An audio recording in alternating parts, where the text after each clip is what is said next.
Right, so, a little bit of foreplay before we get deep into it. I wasn't even planning on watching this season of Doctor Who. I'd honestly tapped out.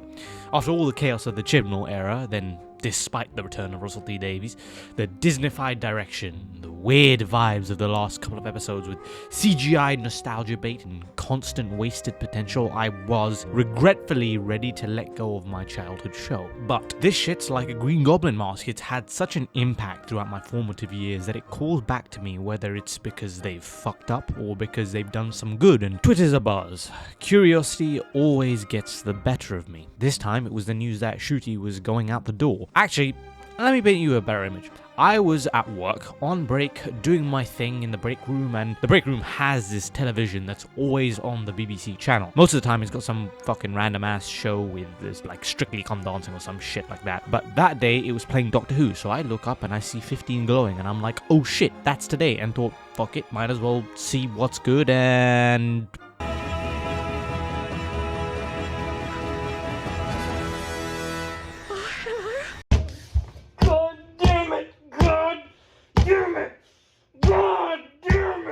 now, despite the face I made when seeing it, and the fact that I am not, in fact, amused at this direction at all, I thought, hey, I figured I'd check it out, farm some engagement by jumping on the Doctor Who is finished bandwagon and get some clicks. Nothing gets views like tapping into passionate outrage. But here's the catch. As I was watching it, I was forced to revise my position. Now, hang on.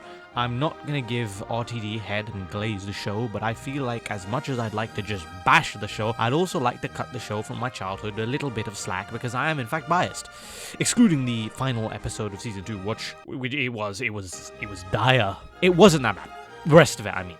In fact, at times it was actually good. Not golden era good, like when I was younger, not Moffat at his peak good, but definitely watchable. Enjoyable, even, for the most part. Some great visuals, a Doctor with potential, though with scripts that seem to really peek beneath the surface of this incarnation, and a few moments that reminded me why I loved this show in the first place. Then the finale happened. And when I say the finale happened, I mean it in the way a train wreck happens. You can't look away, it's over in an instant, and you're left standing there as a bystander looking on at the smouldering wreckage, wondering how it all spiraled out so fast. So, here's where I'm at. Doctor Who, Season 2, or whatever season it's on right now if you actually count the rest of it, wasn't a disaster all the way through. It had a positive hit rate all in all, but as my editor described in our little discussion, it's a quote-unquote shit sandwich. Poo for buns, but high-quality meat in the middle. Thank you, Outerlord. But the finale just kind of poisoned the well. It didn't just fumble the ending, it unwrote the build-up, sidelined its own characters, leaned into some baffling creative choices that still have me blinking at my screen like I've just been hit with a perception filter. So, right. I went in expecting trash, and to be fair, episode 1 really tried to deliver on that. It felt like a parody of Doctor Who with an actual line from the episode being a little bit on the nose for me. Belinda might be one of the most baffling companions we've ever had, especially for introduction's sake. Not because she's weird, but because the world around her reacts with the emotional weight of a soggy napkin. Shit happens and she just rolls with it, with nary but a mildly confused expression. She has a strong personality, and I like that because I love conflict. Clara and 12 are my favourite companion-doctor duo for a reason. Belinda is a decent balance of backbone without the dickheadery which shows seem to be getting more and more guilty of when thinking of strong female characters as just straight twats. After that little rocky start, there was a stretch of episodes that kind of worked. And I don't mean worked as in they were fine. I mean worked as in I enjoyed that. I mean, I'm not a professional television consumer, but I'd like to imagine I also don't gobble up slop like Upchuck. To begin with, Locke's episode 2 was visually bold, it was clever, a little fourth wall weirdness without being too smug. A midnight spiritual sequel called The Well tapped into that claustrophobic fear that the show used to own in its heyday. I very much enjoy when Doctor Who is unsettling. Even if it has a kid audience or children are the demographic that it's aiming towards now. When I was younger, Doctor Who scared the bejesus out of me and I loved it. Admittedly, I was kind of spoiled that there was a midnight sequel in this season. I just didn't know what episode, but as I watched it, it became clear. Still dug it. Now, what was it? The Interstellar Singing Contest episode. Right, so I saw quite a lot of people calling it mid or outrageous or just poorly written, but I think I disagree. I legitimately went in thinking it was going to be a disaster based on what I had seen online, and so I was preparing all of these thoughts in my mind about how I'm going to call it dog shit, and I dragged my feet a little bit going in. But this was the first time Ncuti's Doctor had layers, or I felt like it had layers. That cold, sharp fury when he thought his companion was dead alongside 100,000 others, as well as 3 trillion more lives on the line. It's the first time we've seen that multifaceted side of the Doctor since, I think, Doctor number 12, based on what I can remember. I mean, I think the line that sums it up properly is, "Good men don't need rules. Today is not the day to find out why I have so many." Now, I get the kind of uncomfortable response to the idea that these guys, these Hellions, are victims. They were victims lashing out, being the monster that they were made out to be, because, well, what else could he do? But that doesn't mean what he did was in any metric, right? I mean, that's 3 fucking trillion people. That's an incalculable amount of casualties. How many families is that? Just to keep the cycle going with no real logical chain of reasoning to explain why. Expose the corporation's acts or whatever. How? How is 3 trillion deaths going to expose anything? There's literally no reason. But in any case, the Doctor tortures them a bit via repeated shocks before realizing and stopping when he sees Belinda is unharmed and it's not really touched upon again. Maybe the follow-up could have been a little bit better, but I think the idea is that the Doctor doesn't know that there is obviously all of that going on with the Hellions. If he did, maybe his actions would be a bit different, but it literally triggered him. I mean, he's got a history with this kind of genocide stuff. Though, I did see people saying that, oh, these guys are victims of genocide.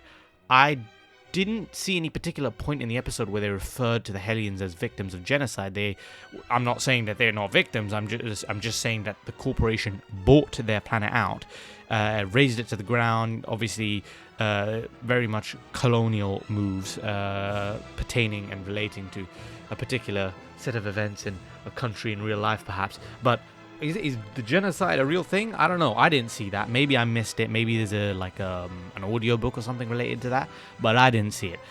Anywho, I think it relates to the never be cruel, never be cowardly, one of his rules for a reason. He caught himself doing something that he would regret, and despite the fella's reasons or motivations, it does show that bit of the Time Lord Victorious peeking out. Oh, and the Ronnie's triumphant return. Okay, that was pretty cool as well. And up until this point, the season built momentum. It built character, it built expectation. And that's what makes what happened next feel less like a stumble and more like somebody smugly swan diving off a skyscraper with "Trust Me" written on their back. So, the finale. Or as I like to call it, the 2-part funeral for everything this season kind of set up. Honestly, it ain't even worth addressing the first part, which all takes place in a yet another fake reality which the Doctor spends most of his time breaking out of. Only heaps more unresolved plot points onto our already stuffed plate for the second part to sort out, which it doesn't sort out at all. Because, make no mistake, this wasn't just a bad episode, this was structural Scarlet Rot. And the wildest thing is that you can see something decent underneath.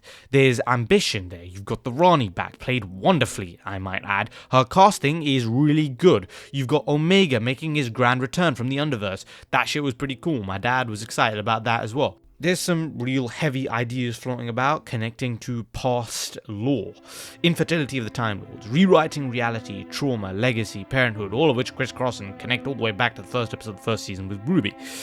Oh, and real quick, the Doctor, right at the beginning of the second part of the finale, is saved by Anita from the Time Hotel. No idea who or what that was, so I had to go back and watch the Christmas special of Season 2, Episode 0, which I skipped because my faith in Doctor Who is really wavering.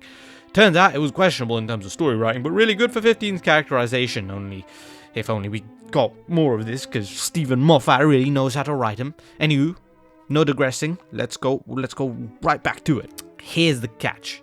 None of it gets time to breathe, so you end up with a pile of undeveloped shit mixed in with head-scratching decisions which are honestly dog shit. None of it gets to mean anything because this finale is less interested in delivering an emotionally satisfying payoff and more interested in vomiting up every plot thread it can remember, tying them together with wish magic and then calling it a day. Fucking Belinda, the main companion of this whole season, gets put in a fucking box for at least half the runtime. Not even joking. This isn't some kind of funny metaphor. She gets put in a literal box. Felt like Ruby was the main companion again, which I'm not complaining about that in its own respect either. Ruby's great as well. She really knows how to act. But I'm just saying. Hell, it's not even the emotional segment that's undercut, but the whole conflict resolution defeat of the big bad. My biggest criticisms from way back when of RTD has always been his conclusions. He has the greatest setups of all time, building up some plot of epic proportions, then has an 80% chance of pulling out some Deus Ex Machina bullshit right at the end because he's wrote himself into a corner. Examples of this include sending a missile strike at Parliament, the Doctor literally turning into Jesus Christ because everyone on Earth said his name, resolving the Dr. Donner situation by simply letting go, or defeating the Toymaker in a game of catch. It's just laughably anticlimactic. So now we get to Omega and his reveal, and not only is his design dog shit, but they remixed his character from a kind of tragic figure of Time Lord history, revered by all, including the Doctor, going insane after he thinks he's been abandoned in the antimatter universe. And the Doctor himself admits to Omega being a victim of circumstance, and remixed him into a CGI monster who gets mouth blasted with a beam of light and disappears in under 3 minutes. That's it. That's the arc. Man was supposed to be God of Time and instead got treated like a Zelda mini-boss. To be honest, I didn't even like the God of Time stuff. You know what? At least we get a little bit more time with the Rani. She's rad, the mad intensity, and I love how she forces the Doctor to stop acting like a human and more like the higher life form he is. And she's dead. She just got bored. Fuck's sakes, man. She's the fucking Scooby-Doo villain in this shit. She got a bit too cocky and just got eaten. Why bring her back just to bin her off like that? There was so much potential to let her and the Doctor clash against the Time Lord who isn't the Master. And I know a form of Rani technically survived, but no offense to Miss Flood, but we got no answer for her fourth wall breaking bullshit. And as far as I'm concerned, the wrong body died. But why? Why do we do all this? Why is everything getting cut so short? Well, that's because the episode spends the rest of its runtime, which is approximately about 50% of it, on a regeneration plotline, which we can only assume was crammed in with the reshoots after Ncuti took the decision to leave following Disney's hesitation to renew the series. So, Belinda's story pretty much concludes here with her entire life being rewritten to accommodate the existence of a baby that was spawned in Wishworld, and now real due to what I assume to be the Doctor using the rest of his body's lifespan to quote-unquote alter reality by 1 degree and bring the child to life. Now, in essence, that's a very Doctor Who-ish thing to do. The groundwork for this has been laid since way back with saving children and, saving baby Ruby and all that jazz, but it feels a little bit fucked up here when examining a few factors, namely the fact that prior to the existence of Poppy, Belinda wanted to keep traveling with the Doctor upon arriving back to her time. Also, the fact that the reason why the Doctor put so much emphasis on Poppy was because she was his spawn and was technically an impossible child considering the fact that Time Lords are unable to conceive now. In this rewrite, the Doctor ain't even the father, cause he's infertile, so reality accommodated by getting some random fucker to be the baby's father, leaving Belinda to be a young, single mother who steps back from the Doctor to focus on her domestic life with her daughter. In essence, not a bad thing until you realize this madness has been inflicted upon her without real consent.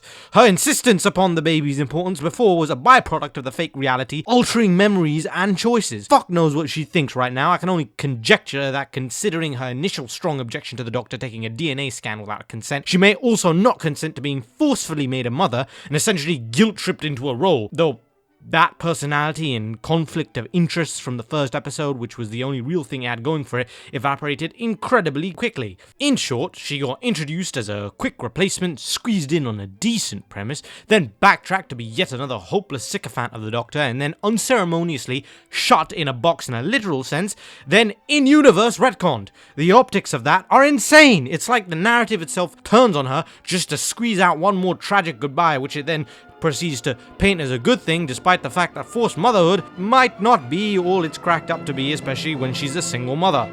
Now then, at the end of all this, the regeneration itself. As I stated previously, I got spoilt, considering they also put this out expeditiously on the internet anyway, so it doesn't really matter, but fuck me. The pattern of key jingling nostalgia baits continues. Look, remember her? You liked her? Well, I like her too, so I'm bringing her back, yay! It's like a grown-ass man playing with his toys, which is not necessarily a bad thing, except his playground is a show older than him. Fanfiction-ass bullshit while he ignores everything else, which is not helped by the fact that Doctor Who Unleashed completely ignores all of the lore contributions, companions, major characters introduced by Stephen Moffat, let's say. Never mind the fact that we were just getting a handle on who Ncuti's Doctor was, but all of this show handling bullshit and the unprofessional nature of the Disney BBC cooperation has basically led to this Doctor essentially being prematurely terminated, despite the fact we were just finally beginning to see underneath the hood. He's out, we're done, goodbye, in comes the next one. So the final result is basically 15 getting cucked by being sandwiched between two slabs of has-beens. Absolute rug pull, betrayal of character arcs if I were being dramatic, the momentum, the possibilities that were built over 6 genuinely decent episodes to finally get a maybe even an okay ending, all tossed into the bin for a finale that wanted to be everything with such a fat budget, said nothing, left behind nothing, but a sinking feeling that maybe this show doesn't trust itself anymore, and maybe it doesn't trust us anymore. Or that's what I would say if Russell T Davies didn't seem to possess the big-headed ego of a man who seems to be spending too much time around the kind of fellas who hype him up just a little bit too much. Did you see that bullshit over Petrol? I'll tell you why. Because one day I think it'll be a companion called Petrol. It's been a name that's been in my head for a long while. Yeah, and I might. Petrol! A companion named Petrol, and a man was sucking himself off over it. Okay, so after everything, I found myself staring at a tweet. How would you fix Doctor Who? Well, to begin with, certain man has to go. No, okay, alright, I'm kidding. But the 300 plus quote tweets show this show is essentially sitting on a pressure cooker of pent-up frustration, ideas, half memories, yada yada yada, of what it used to be. And in light of the fact that I have no idea what the next section of this video is going to be, voila! Give my opinions where no one wanted or asked for them. Some folks said, bring back the gothic horror. Others, ditch the fantasy, return to hard sci-fi. Some want the show to aim at teens with a taste for character conflict instead of small children or 45-year-old lore fanatics being the demographic of choice, and sort of switching on alterating between the two, which essentially lead to neither side truly being satisfied unless you're an idiot. And here's where I land. Take a seat, fellas, and let me break it down for you, Mark. So, first on my handy-dandy chalkboard, Doctor Who is science fiction first, or at least it used to be. It was weird and smart and scary and sometimes heartbreaking. Not because it told you, but because it was, because it treated like its audience could handle it. I started watching this show when I was 1 year of age, a literal actual baby. The show came back in like 2005 and I was born in 2004. My father has been a long time fan, and since way back in the day, so he immediately sat me in his lap and we watched every episode every Saturday the moment it came back. And even back then, it scared me, confused me, but it also actually kept me engaged. I didn't need it dumbed down, even if I was dumb and didn't get it at the time. It didn't need to be soft or shiny or pastel colored or hope fuel. It needed to be what it was, which was Doctor Who. Have science fiction be focused on the Doctor using clever non-Deus Ex Machina solutions to problems, or at least keep it to a minimum, as opposed to big red button solutions as mentioned earlier. Well, to be honest, the moment is, I know the moment is a big sort of different approach to that, but even then, that is more used as a device for storytelling than anything else, so I didn't actually mind that too much. But I'm talking about like the actual things that get pulled out of arseholes out of thin fucking air when you end up with authors who write themselves into corners non-stop. Point number 2. Part of the thing that makes Doctor Who is the who part of the question. Bring back the Doctor as a strange, unknowable, ancient being, not a wacky lad in a loud outfit with an overflowing reservoir of tears to pour, but a being who's walked through fire and madness, who's seen the end of time and made choices that crack the soul. You can keep the humor. This isn't me saying, oh yeah, the Doctor being an eccentric figure is bad. Keep the humor, keep the warmth, keep the moments of beauty. Every incarnation has his or her personality traits which change, but underneath it all, there should be a depth that reminds us he's not human. That's what makes him fascinating. It's like, I imagine it sort of as like a gift, right? You got a gift and then you wrap it up in dressing paper. That dressing paper changes per incarnation, but the core of the gift stays the same, because that's who the Doctor is. He is alien, that strange wanderer wrapped up in different quirks and personalities per face, and brought to life after years of exposure to humanity, and has obviously therefore softened him up a bit. I mean, he's already more human than any Time Lord due to his time with them, but remember that he is in fact a being at least 4,000 years old. He will always have that unknowable vastness. That's why 11 was so great. The quirky young fellow with a bow tie and a fez 1 second, the next second you peel it back and you have, well, I walked away from the last great Time War. I marked the passing of the Time Lords. I saw the birth of the universe, and I watched as time ran out. Moment by moment until nothing remained. No time, no space. Just me. Something I feel 13 and to a lesser extent 15 have missing, unfortunately. Though we get 2 small instances of that in Joy to the World and Interstellar Singing Contest. Third point, we're on a roll. Don't tell me conflict is too heavy. Conflict is how you see the bloody character. You test them, you strip back the charisma, you force them to choose. You let the companions challenge him, and that's what made Clara and 12 so good. That's what made Clara my favourite companion. That's what gave 10 and Donna their best moments. That's what the show used to understand. Enough said, really. Finally, the coolest parts of this new season, especially Reality War, is the usage of old lore, concepts, ideas. People complain that it throws off older viewers. I think, get with it, you lazy twat. I watched Old Who, but I read enough, and if there's something I don't know about, I think of it as extra content to go read or understand and wait for the show to exposition dump me. Seriously, every time they introduce an old concept, you get jump scared with flashbacks that explain exactly what it is. That being said, stop rewriting the fabric of the universe every other episode. Continuity shouldn't be a prison, but it is the foundation that makes all of this feel like one story instead of corporate fanfic anthology with good writing, which is exactly what he's making it. In the end, I think the question isn't how do we fix Doctor Who, it's why does it feel so broken to begin with. Acknowledging the issues are key to addressing them. In any case, the nature of the original tweet invites discourse, so feel free to add your own improvements or fixes as you please. But for my final fix for Doctor Who, sack Russell T Davies, sack Jane Tranter, sack Phil Collinson, sack Julie Garland.